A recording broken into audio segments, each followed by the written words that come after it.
Aujourd'hui, c'est mon 253e jour de jeûne et je suis inspiré à te parler de comment je suis tombé amoureux d'une femme possédée par des entités de très basse fréquence ou communément appelées par des démons. C'est un sujet qui est très difficile à aborder pour moi parce qu'il est encore d'actualité, parce qu'il me touche très profondément. C'est quelque chose que j'ai vécu récemment. C'est quelque chose qui est d'ailleurs en grande partie à l'origine de cet énorme jeûne que je suis en train de faire. Et tout simplement, ça me touche. Donc, c'est difficile émotionnellement. Mais je vais commencer doucement à l'aborder parce que j'en ai besoin pour moi-même mettre des mots sur ce que j'ai vécu, mais aussi pour toi qui m'écoutes parce que l'histoire que j'ai vécue, elle est très représentative de ce qui se passe dans chacune de nos vies et plus largement de ce qui se passe pour toute la civilisation humaine.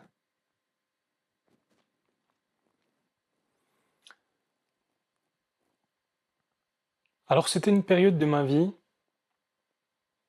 où je commençais à m'éveiller très fortement, à m'éveiller à ma vérité intérieure, à ma lumière intérieure, où je commençais à avoir une certaine clairvoyance par rapport à la vie, par rapport à tout ce que je vivais, tout ce que je voyais. Je commençais à prendre conscience que je suis un être multidimensionnel, que j'ai de nombreux corps, et est apparue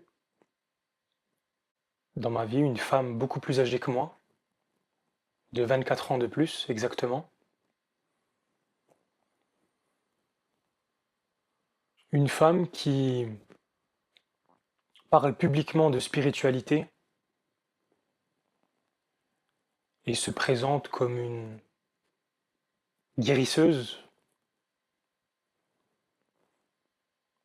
en public et vend des techniques de transformation psychophysiologique qui sont censées aider les êtres humains à se libérer de leurs émotions. Je ne vais pas rentrer dans les détails de cette expérience dans cette vidéo, sinon elle durerait des dizaines d'heures. Je vais simplement commencer à aborder ce sujet, crever l'abcès, comme on dit, crever l'abcès publiquement, parce que c'est la première fois publiquement que je vais m'exprimer par rapport à ça, par rapport à cette expérience qui est absolument magnifique d'un point de vue divin et absolument terrifiante d'un point de vue humain. Et donc je commençais à m'éveiller à la vérité que je recherchais si ardemment, et est apparue cette femme, le coup de foudre absolu. C'était un amour, en tout cas à ce moment-là, comment je l'avais vécu, à ce moment-là. C'était un amour, une sensualité hors de ce monde. C'était une rencontre absolument exceptionnelle en tout point. Exceptionnelle en intensité. J'ai passé 15 mois avec cette femme, 15 mois, 24 heures sur 24, 7 jours sur 7. J'ai tout de suite tout quitté pour elle. Tout. Ma famille. Et moi-même, au final, je m'étais quitté moi-même. Je m'étais perdu moi-même dans cette relation. Alors désolé par avance s'il y a beaucoup de coupures dans cette vidéo. Si tu as écouté mes vidéos précédentes, tu as bien vu que je parle spontanément, de façon assez fluide et avec très peu de coupures, à part quand je vais aux toilettes ou quelque chose de similaire. Mais là, il y en aura plus que d'habitude parce que c'est vraiment un sujet qui est très difficile à aborder pour moi encore. Il n'y a pas encore eu assez de temps et de recul pour que je sois plus du tout impacté émotionnellement et que je puisse en parler complètement ouvertement. Mais c'est pas grave, ça peut être comme ça aussi. Il faut bien commencer quelque part. Donc je disais que j'ai rencontré cette femme qui, sur le papier, qui semblait être une femme tout à fait exceptionnelle pour moi.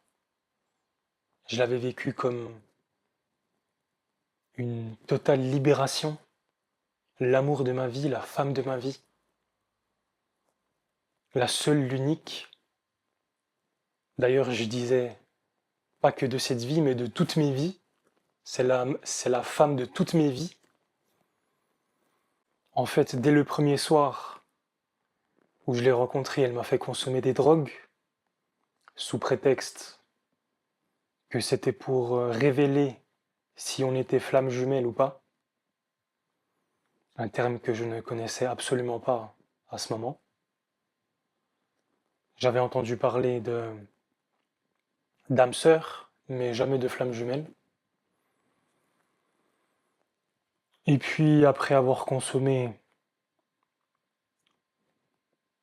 ces produits, d'ailleurs je ne sais toujours pas ce qu'il y avait à l'intérieur, je suis tombé absolument, follement, dingue amoureux d'elle, mais d'une puissance, comme je le disais, c'est hors de ce monde. J'ai eu beaucoup de relations dans ma vie, beaucoup de relations de couple, de toutes sortes, de toutes formes, très longues, très courtes, vraiment beaucoup. Du haut de mes 33 ans, j'en ai eu des centaines en fait. J'ai toujours vécu très très intensément et disons que la perception du temps que j'ai dans ma vie, elle est très différente du commun des mortels. J'ai vécu beaucoup beaucoup plus de choses, beaucoup plus intensément, dans un laps de temps beaucoup plus court. Et donc je rencontre cette femme, originaire du Monténégro, mais qui vivait à ce moment-là en Californie, à Los Angeles, et qui se présente comme la femme absolument parfaite, qui a tout réussi dans sa vie, qui est une grande architecte, qui a énormément d'argent, énormément de connaissances, très spirituelle, très avancée dans tout, et qui avait l'air de complètement gérer sa vie. Une femme de 55 ans, j'en avais 31 à l'époque, c'était il y a 2 ans. Et donc, on s'est échangé beaucoup de messages, on s'est appelé pendant environ une année,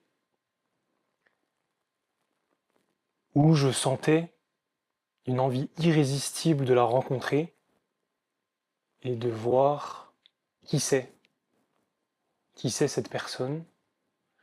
J'étais attiré, je comprenais pas tellement pourquoi, Alors, quand je dis que je ne comprenais pas pourquoi, c'est dans le sens où elle est beaucoup plus âgée que moi. Je me disais que certainement elle avait déjà fondé une famille, qu'elle avait déjà des enfants, etc. Et que il ne peut y avoir rien d'autre qu'un échange de connaissances, une espèce de mentorat éventuellement. Un mentorat au niveau de la spiritualité. Je sentais que j'avais beaucoup de choses à apprendre au niveau spirituel avec elle. C'était un peu comment je me représentais les choses à ce moment-là.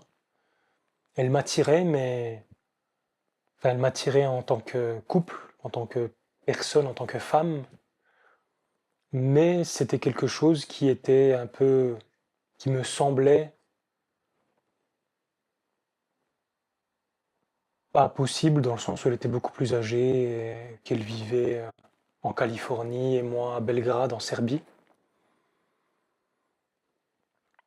Mais bon, on a discuté, on a échangé, c'était très intense, toujours. Elle était très mystérieuse, elle en disait très très peu sur elle, et moi je déballais tout. J'étais comme un livre ouvert. Mais donc on finit par se rencontrer, et comme je te l'ai dit, très rapidement elle me propose de prendre des drogues qui permettraient de révéler si on est flamme jumelle ou pas. Elle me raconte que elle a acheté ça chez un chaman en Californie, qu'elle l'a donné à quelques-uns de ses compagnons précédents et que ça s'est pas révélé positif, qu'il aimerait bien l'essayer avec moi pour voir si nous sommes flammes jumelles. Et une fois que j'ai ingéré cette potion magique, je suis devenu fou, dingue, absolument, complètement amoureux d'elle. Instantanément, j'ai décidé de tout quitter, de quitter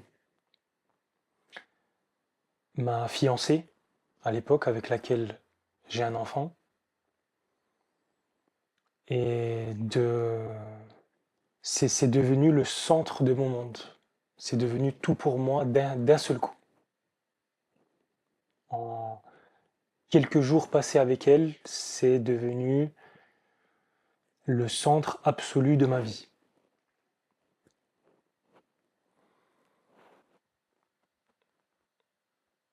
Très rapidement, j'ai vu, j'ai compris que il y avait une grande distance entre ce qu'elle racontait et ce qu'elle était vraiment, mais j'y prêtais pas attention parce que j'étais complètement fasciné par sa présence, par son énergie magnétique. Elle m'attirait d'une façon absolument irrésistible. On avait un sexe qui était hors de ce monde, vraiment. J'avais des orgasmes qui duraient pendant des heures, littéralement des heures. C'est pas, c'est pas pour grossir le trait ou abuser ou en faire des tonnes, pas du tout. Au contraire, là je suis en train de dévoiler un tout petit bout de cette expérience et j'étais complètement possédé sexuellement en fait. C'était orgasme sur orgasme sur orgasme tous les jours, du matin au soir, d'une intensité totalement inconnue pour moi jusque-là. Et pourtant j'avais énormément d'expérience, énormément. J'étais pas le débutant qui a rencontré sa première copine et qui est ébahi par sa première amourette, pas du tout, pas du tout. J'étais à ce moment-là quelqu'un de très expérimenté concernant les relations homme-femme, les relations de couple, tout type de relations qui vont dans ce sens-là. Et j'étais conscient que là, je vivais quelque chose d'absolument exceptionnel, qui sort de tous les sentiers battus, qui sort de très très loin de tout ce que je connaissais, qui a réveillé en moi des sensations, des perceptions dont j'étais pas au courant de leur existence, et qui m'ont fait rentrer dans cette relation brutalement, d'un coup,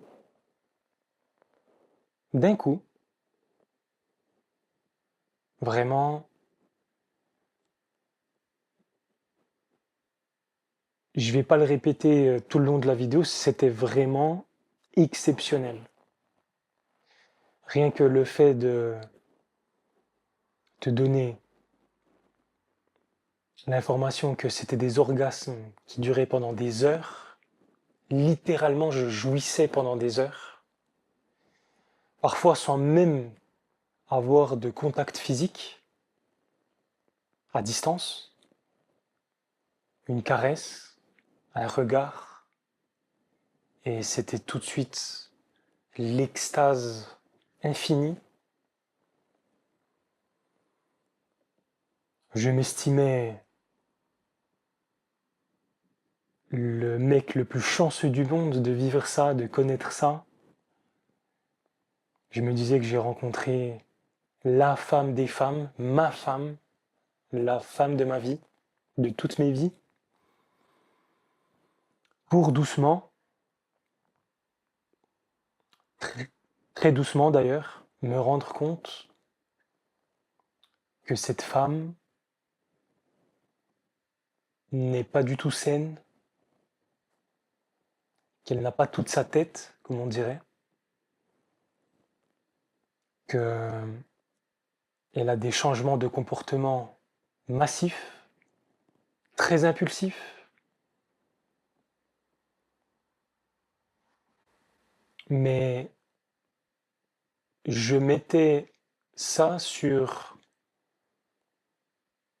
le fait qu'elle ait été maltraitée pendant qu'elle était petite, très maltraitée. C'était une enfant battue euh, à mort en fait, jusqu'au sang, jusqu'à la mort. En tout cas par rapport à ce qu'il raconte, ce qu'elle m'a raconté et ce qu'elle raconte publiquement.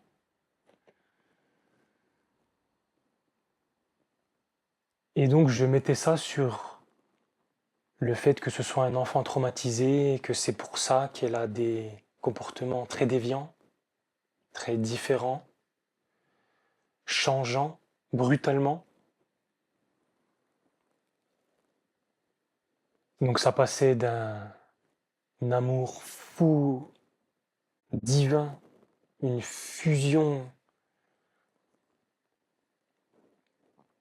tout à fait exceptionnelle, en tout point, surtout physiquement, à un état très sombre, très agressif, très impulsif, très désaxé, très violent. Et quand je dis violent, c'était d'une violence inouïe. Ça arrivait à des scènes où elle prenait un couteau puis elle menaçait de me planter.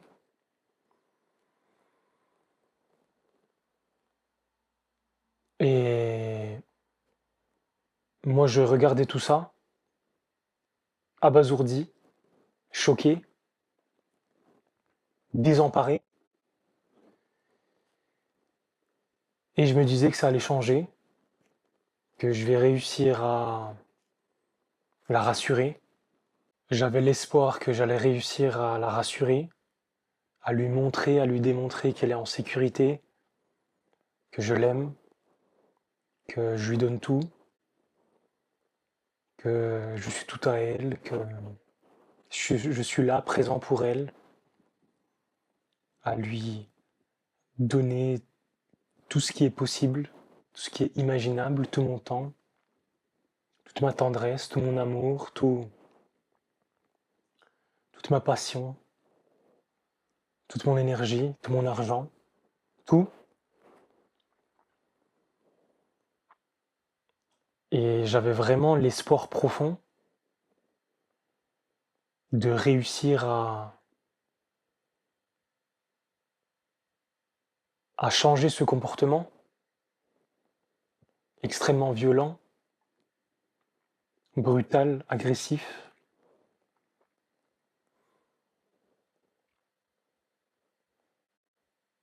mais en vain. J'ai passé 15 mois avec. Alors, sur le moment, j'ai vécu ça d'une façon plutôt divine, parce que j'étais complètement amoureux, j'étais complètement drogué en fait, dans tous les sens du terme.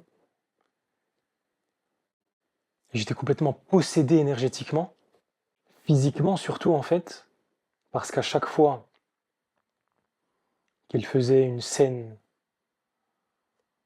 terrifiante, à chaque fois qu'elle était violente, agressive, désaxée, il suffisait qu'on fasse l'amour et j'oubliais tout. Et rebelote. Le lendemain, c'est pareil, le surlendemain, c'est pareil, etc. Jusqu'au jour où je prends conscience qu'elle m'a tout menti, qu'elle m'a tout menti sur son passé, que c'est une mythomane très très très très avancée. Et à ce moment-là, en fait, je décide de la quitter. Et c'est là que le vrai cauchemar a commencé, pour moi. C'est-à-dire que elle essaye par tous les moyens de me, de me nuire, de m'anéantir en fait. Vraiment par tous les moyens, elle a essayé de m'éloigner de tous mes proches, de toute ma famille, de tous mes amis, de tout le monde. Elle a essayé de convaincre tout le monde que c'est moi le fou, que je suis un narcissique, un manipulateur, etc. Non seulement elle a essayé de le faire auprès de mes proches, mais elle le fait publiquement aussi, publiquement en faisant des vidéos sur les réseaux sociaux sur moi. Elle a même essayé de me mettre en prison. Je suis actuellement recherché par la police en Serbie.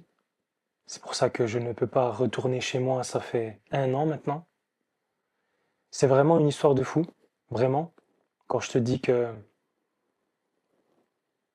je peux pas rentrer encore dans tous les détails et tout raconter depuis le début jusqu'à la fin, c'est parce que il y a tellement de choses à dire, tellement de choses à raconter, tellement de péripéties.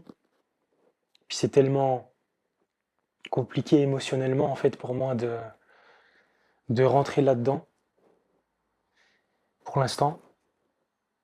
Même après 8 mois de jeûne, même après 8 mois de jeûne, j'ai pas encore réussi à nettoyer tout ce qu'il y avait à nettoyer et de me pacifier. C'est dire à quel point c'est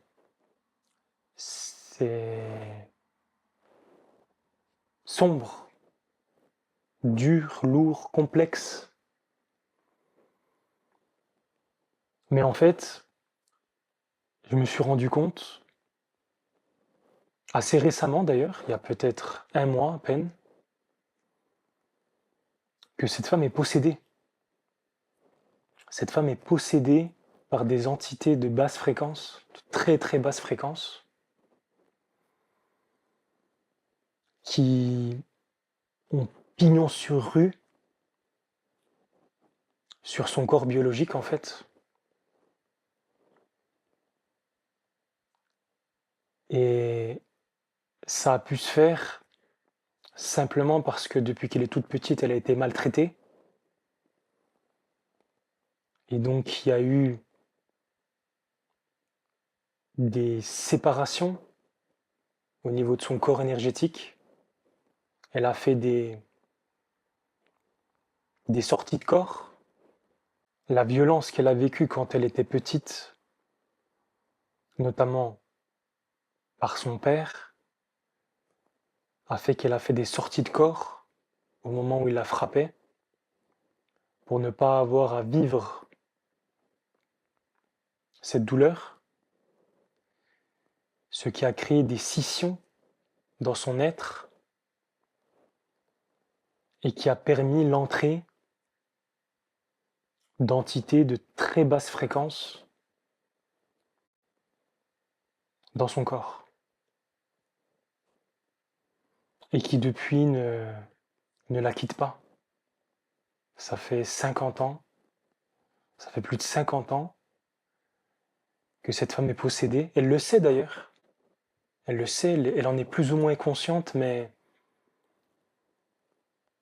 elle n'est pas consciente elle-même à quel point et à quel point en fait elle fait des choses dont elle n'est pas elle-même consciente.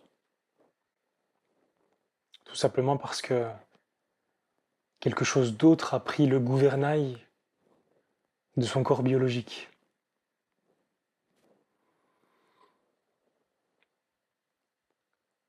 Et ce qui fait qu'en fait j'ai vécu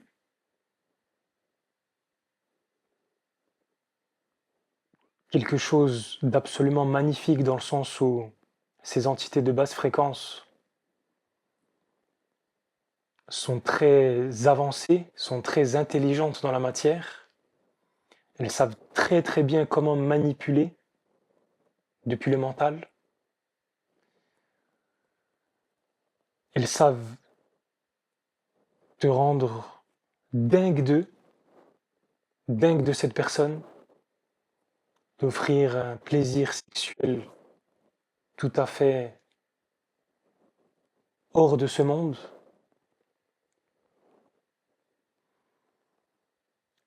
Mais en même temps, leur but principal,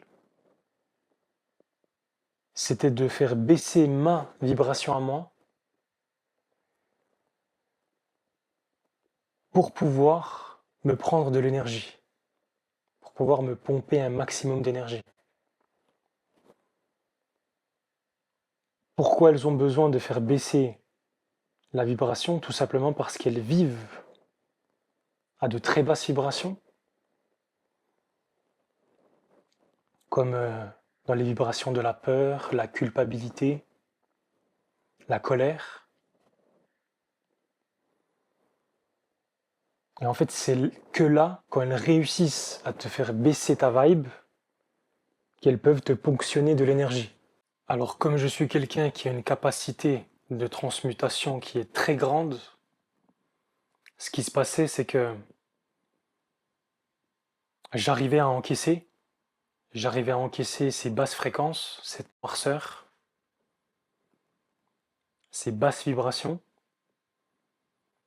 et j'arrivais très rapidement à les transmuter, ce qui faisait un roller coaster. Ça faisait un pic très très très très haut dans le plaisir, puis ça retombait très très très très bas dans le mal, puis très très très très haut dans le plaisir, puis encore très très bas dans le mal, etc. etc. C'était infernal. Extrêmement intense, dans tous les sens possibles. Vraiment, ça m'a massacré en fait. Ça m'a, ça m'a complètement massacré. Ces entités démoniaques qui sont en elle sont extrêmement puissantes, très très très puissante. J'ai eu beaucoup de mal à commencer à m'exprimer sur le sujet, que ce soit en privé ou là, publiquement. J'ai beaucoup de fois commencé à faire une vidéo, puis je m'arrête, puis je recommence et je m'arrête, tellement que c'est difficile d'en parler. Peut-être que ça n'en a pas l'air comme ça quand tu me regardes, mais c'est vraiment difficile. Ça va très très très loin. Les manipulations énergétiques en jeu sont gigantesques. Cette personne fait actuellement tout ce qui est en son pouvoir pour essayer de m'anéantir, en tout point de vue. Par exemple, elle a réussi à convaincre l'ex avec laquelle j'ai un enfant que je suis un fou et que il faut pas que je voie mon fils. Et donc ça fait 1 an que je ne vois pas mon fils. Ça va très loin, vraiment. Mais ça ne va pas loin que, pour moi personnellement, c'est quelqu'un qui fait beaucoup de mal autour de soi, principalement à des gens qui sont en détresse, en difficulté,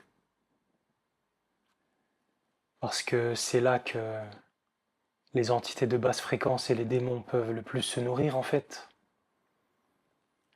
Donc en général, ces gens-là qui sont possédés par ces entités démoniaques, c'est souvent des gourous, c'est souvent des gens qui attirent toute la misère du monde pour justement s'en nourrir et l'entretenir. Comment elle l'attire? Tout simplement en te promettant qu'elle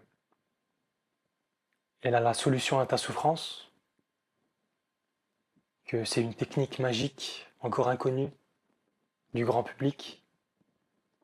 Il faut juste que tu payes 1 000 € et en quelques minutes ou quelques heures, tu vas régler toute ta vie. Et donc les gens qui sont le plus en détresse adhèrent. Adhèrent, ils veulent absolument abréger leur souffrance et tombent facilement dans le panneau. Commencent à s'approcher d'une telle personne.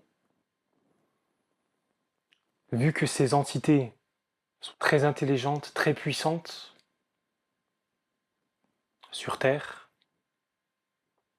dans la matière, elles savent taper exactement là où ça fait mal, très très précisément. Ou alors là où ça fait du bien, au contraire, pour t'amadouer d'abord et ensuite taper là où ça fait mal pour te faire souffrir et se nourrir de ta souffrance.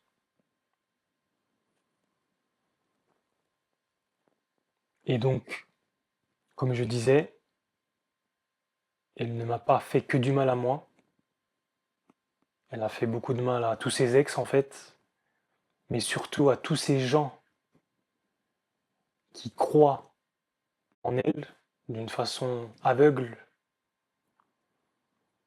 sans aucun discernement, et qui la suivent pensant que c'est une personne lumineuse, spirituelle.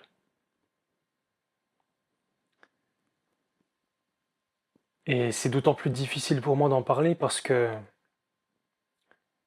je touche à quelque chose qui est immense, qui est énorme, où il y a beaucoup de gens qui sont impliqués, où il y a beaucoup de gens qui vont avoir diverses réactions. Et pour aller encore plus loin que ça, c'est cette situation, c'est le fléau de toute l'humanité en fait. Au niveau de toute l'humanité, il y a des entités de basse fréquence qui manipulent l'être humain totalement dans la matière. C'est pour ça que j'ai commencé ce média, RS Prod, justement pour partager mon expérience, pas pour parler de moi, mais pour te partager comment moi j'ai réussi à me sortir d'un tel calvaire, pour partager le chemin de la lumière quand tu rencontres les plus profondes des ténèbres, et pour éventuellement t'aider à t'en sortir plus rapidement, plus facilement. Si toi aussi t'as vécu une expérience similaire, alors il faut savoir que c'est quelque chose qui est fréquent pour les personnes qui s'éveillent, qui sont sur la voie de l'éveil. C'est un peu, on va dire, comme le test final avant la libération complète des mailles du filet qui nous est jeté dans cette matrice inversée. C'est un peu l'examen final, entre guillemets.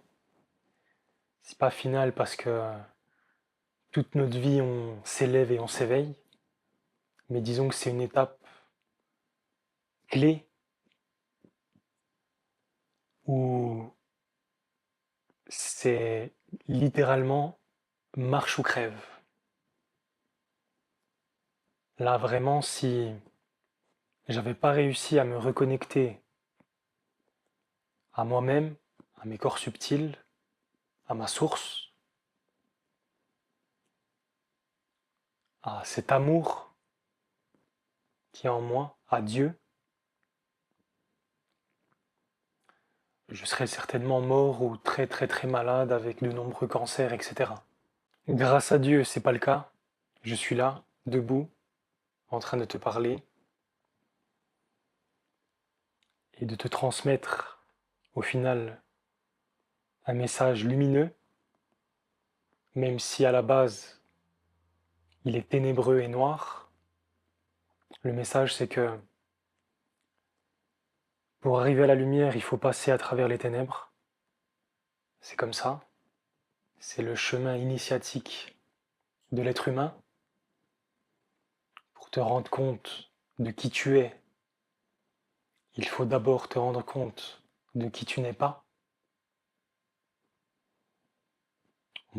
C'est comme un effet de contraste, plus-moins, le monde de la dualité. Et là, effectivement, j'ai vécu ce qu'il y a de plus extrême dans ce monde de dualité. C'est que tu tombes fou, dingue, amoureux du diable en personne. Littéralement, du diable en personne. Qui en apparence, d'abord, t'amadoue, t'attire vers lui, te fait vivre des choses absolument exceptionnelles, te rend accro, te rend dépendant affectivement, pour ensuite te détruire. Alors, c'est pas vraiment le but en fait, c'est pas vraiment de te détruire directement, c'est juste de se nourrir de ta souffrance. Et ça n'a pas de limite. Si tu veux, cette personne, cette femme, elle me mettrait en prison, elle me laisserait pour mort sans absolument aucun état d'âme. Aucun. Alors que je lui ai donné tout mon amour, toute mon énergie, tout mon temps, tout mon argent, tout ce que j'avais, de toutes les façons qui soient. Mais vu qu'il n'y a pas de conscience divine en elle, il n'y a pas de conscience du tout en fait, on en vient au sujet des portails organiques, sujet que j'aborderai dans d'autres vidéos, sujet très passionnant et terrifiant en même temps. Alors, sur cette terre, il n'y a pas que des êtres humains, il y a toutes sortes d'êtres, et là je ne pense pas aux animaux ou aux végétaux. Il y a des entités qui ont une forme biologique humaine. Dans la 3D, on les voit comme des êtres humains, mais ils n'ont pas les caractéristiques d'un être humain, c'est-à-dire qu'ils n'ont pas leur chakra supérieur, la possibilité de se connecter à la source. Ils n'ont que le principe masculin en eux, que les chakras du bas. Il y en a beaucoup entre nous, vraiment beaucoup.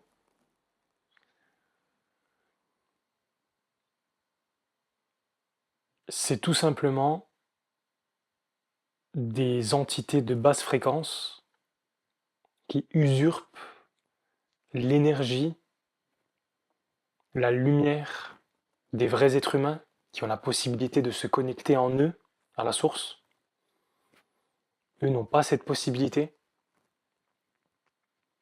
Ils n'ont que la possibilité de prendre la lumière, d'aller voler la lumière des êtres humains.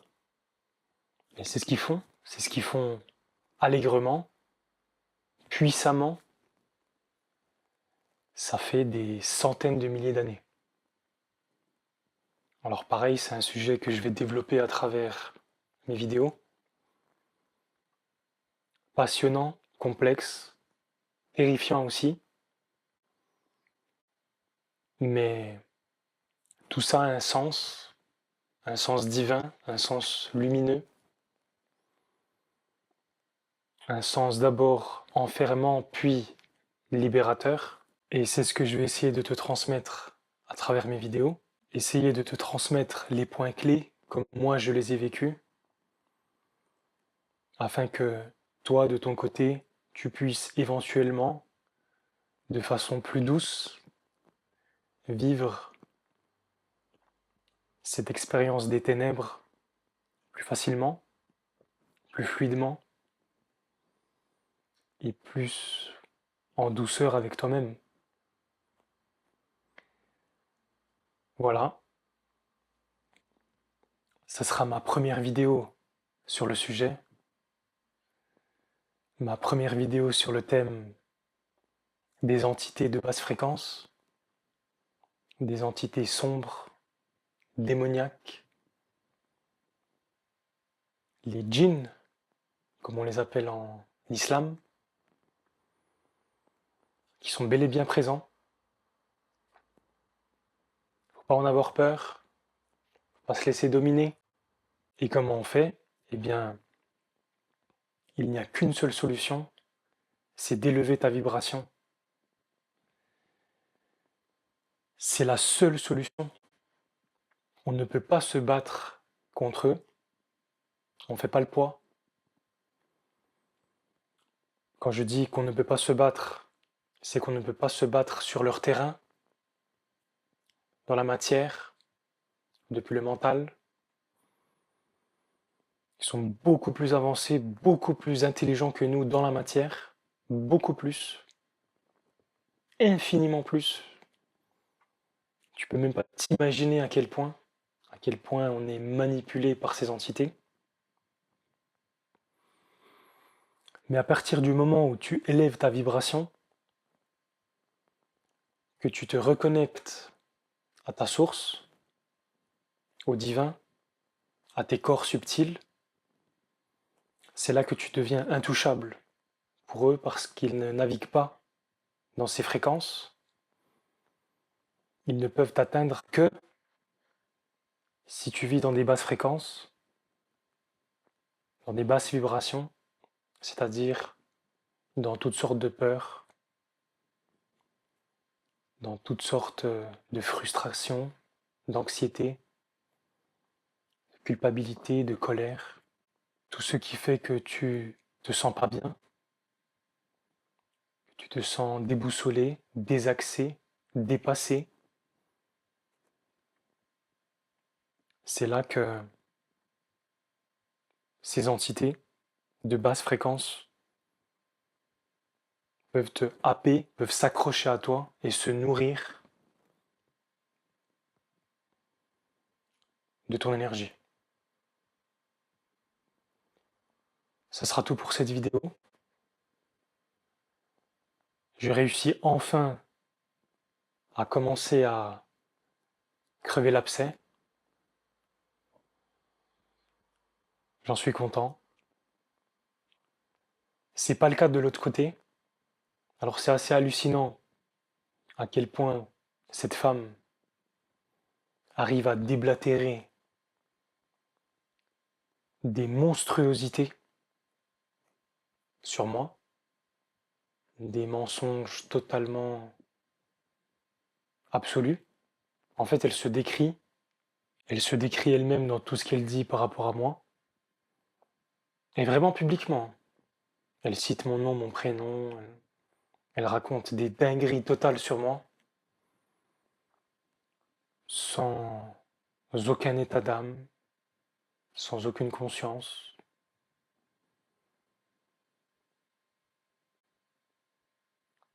Sans aucun frein, comme moi je l'ai.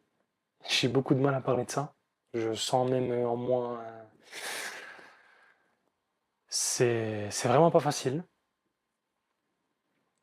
Mais j'y travaille très très intensément et fortement. Ça fait maintenant une année complète. Et je sais que la lumière, la vérité, vaincra de toute façon. La lumière n'a pas à se battre, elle a juste à s'allumer. Et l'ombre disparaît. Voilà. À la prochaine.